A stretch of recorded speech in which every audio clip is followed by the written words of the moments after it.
Okay.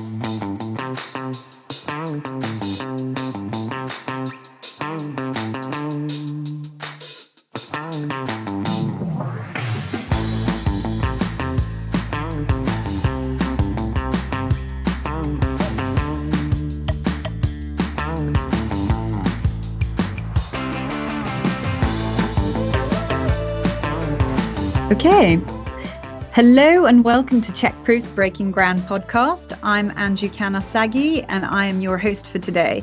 This episode is going to be slightly special. We're holding a CONEXPO 2026 special today. And with us, we've got Tanner Williams, Sales Executive at CheckProof. Welcome, Tanner. He's just back from Vegas after spending the whole week at the show to report back. Welcome, Tanner. How have you been? Thanks. I'm doing well. Finally got Yeah. some rest and recovery after a long show week, but back into the grind of things now. It's great to see you here, Tanner. Tanner, you've been to similar mammoth shows before. How did CONEXPO compare? It looked amazing.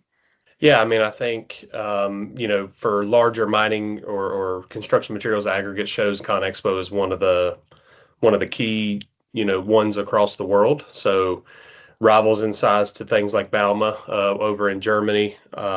Things I've been to before, like MINExpo, is also held at the same convention center. So it's interesting to see the difference between, I think, 2 to maybe 3 halls at that show with about 40,000 attendees to this show being every hall at this show at the expo center.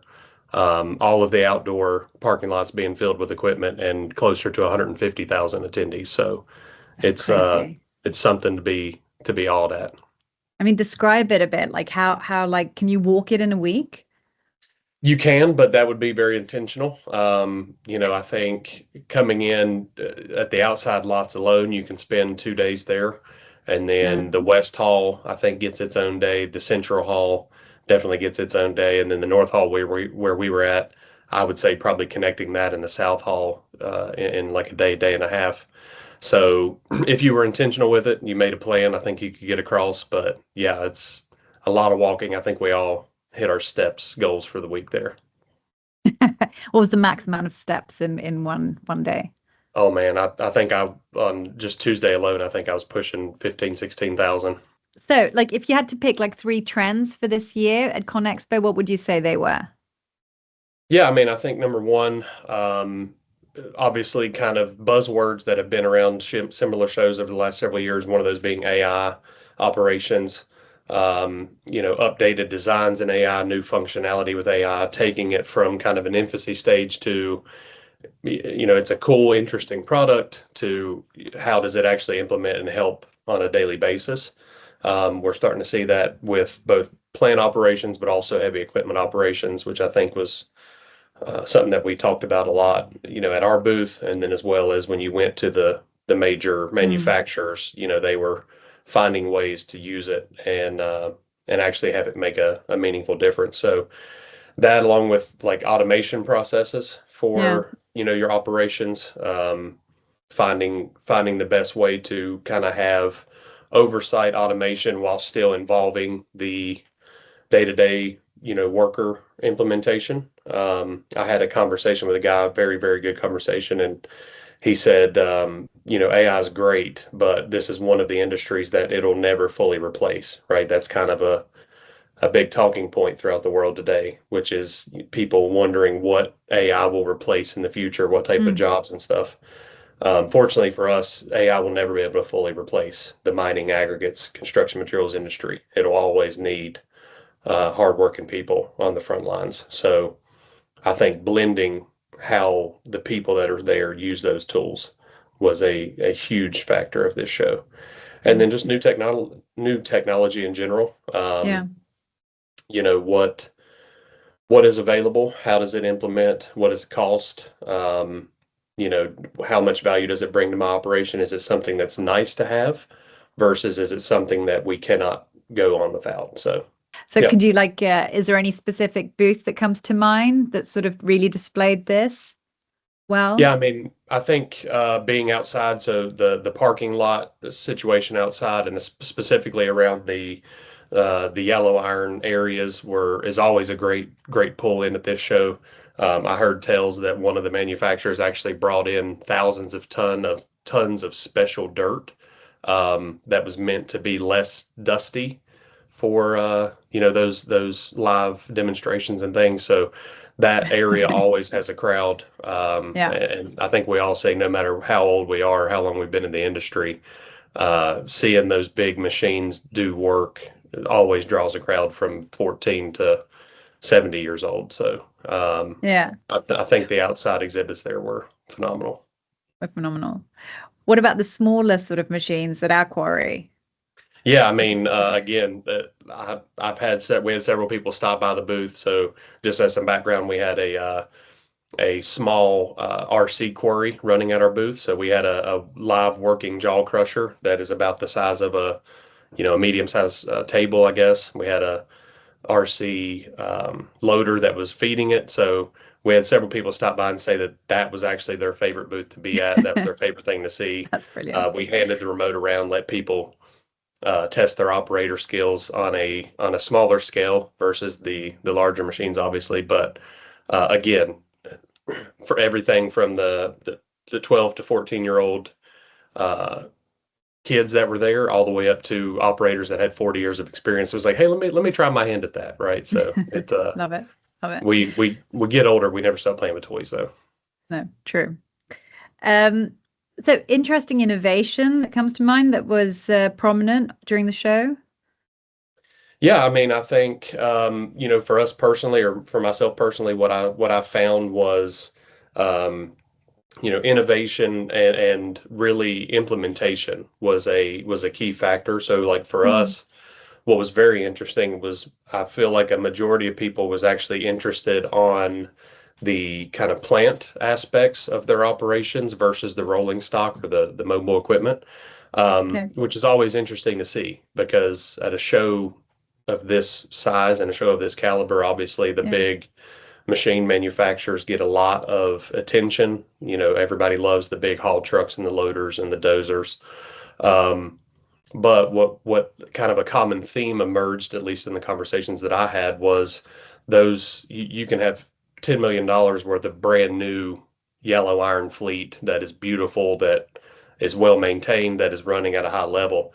If your plant's not running, those machines are Mm, basically worthless, right? There's no material for them to move or haul if the on-site operations of your crushers and your screens and conveyors and those things are not operating at a high level. So what I found that's interesting. was a gap, Yeah. that was being talked about around how do we increase the technology, how do we increase the usage, and how do we increase the focus on the plant side as much as there's been on the rolling stock side over the last several years. Mm. How about the sort of the fully electric fleets? That was such a big buzz at Bauma. Was it the same at Yeah. CONEXPO?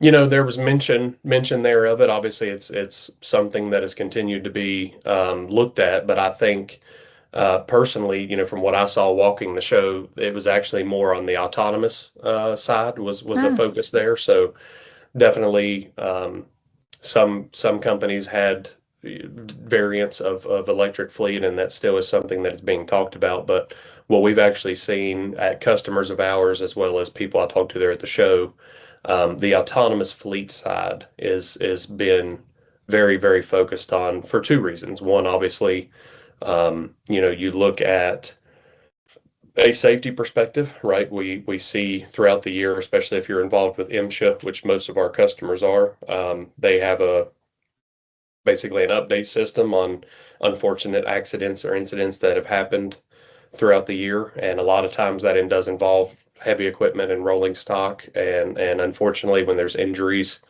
in that regard, it has to do with those operators. So from a safety perspective, right, remove with autonomous fleets, removing the number of potential incidents there.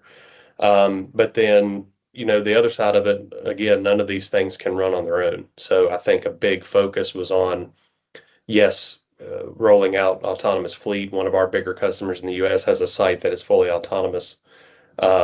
But there's still people that has to make that work one way or another. There's still engineers yeah. that have to design those systems. There still are people on the ground that have to start those trucks every day, Yeah. do the check sheets on them.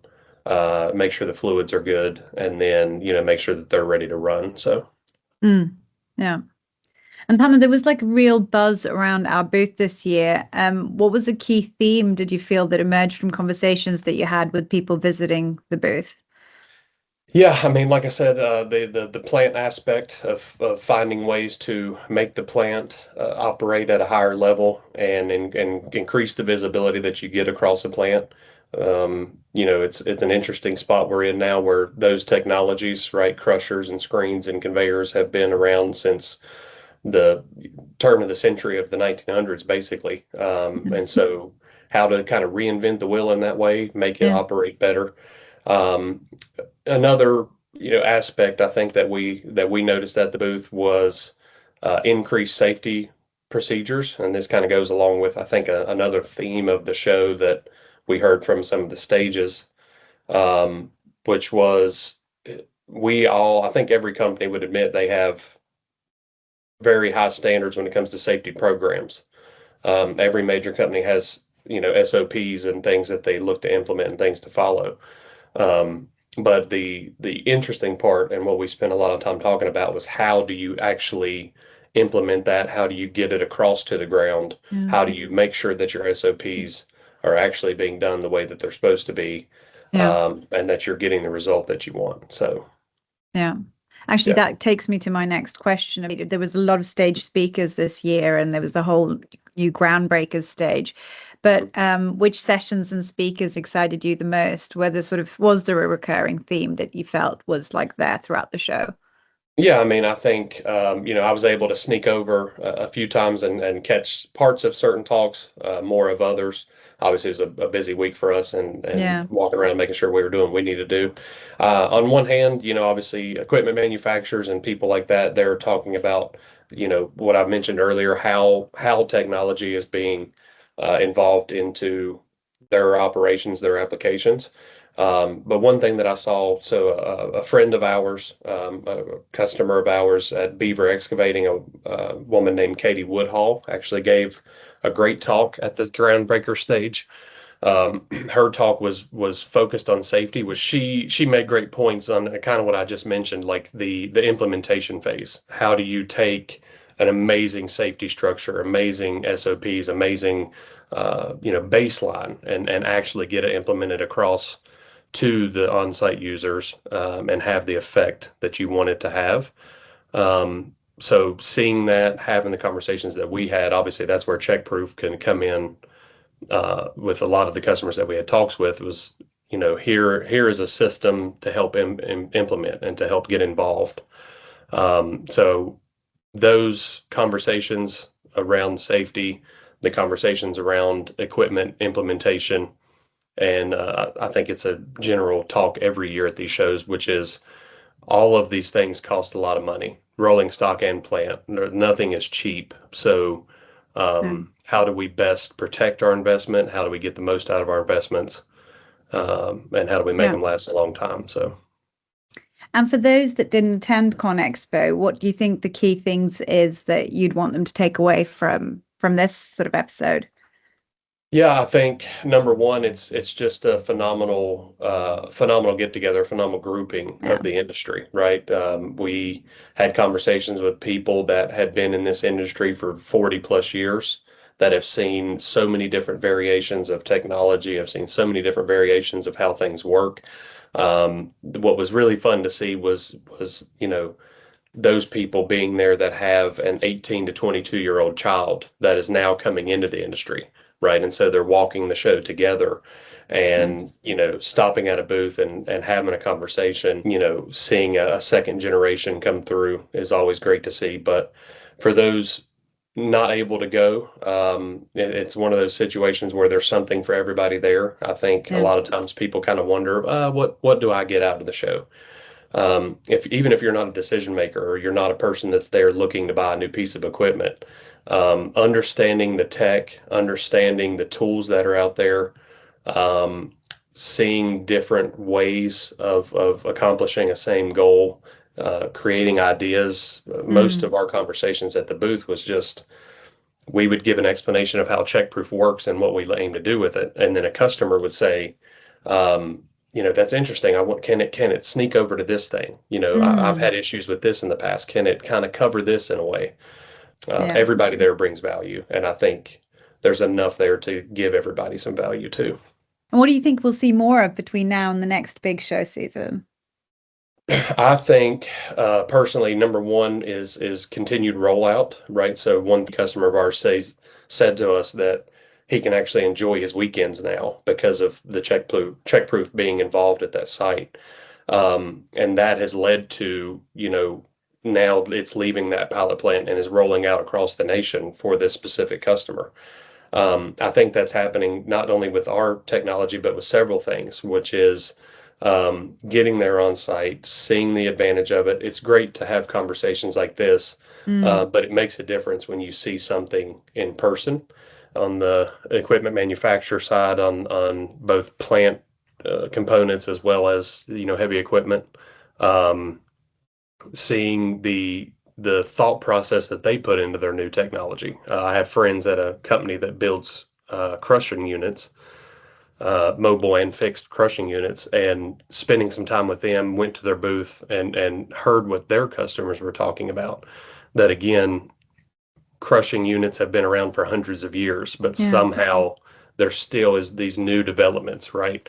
Yeah. Taking feedback from their customers and fixing direct pain points was leading up to this show. The things they heard, the things that their customers talked about at this show will be addressed over the coming years. And then when we get there in 2029, it'll be, hey, that thing you We've got it. mentioned in the thing you mentioned in 26, we got it. It's here now. So That's that's nice. the key. That's nice. So to round up, top three booth moments. Any particular highlight come to mind?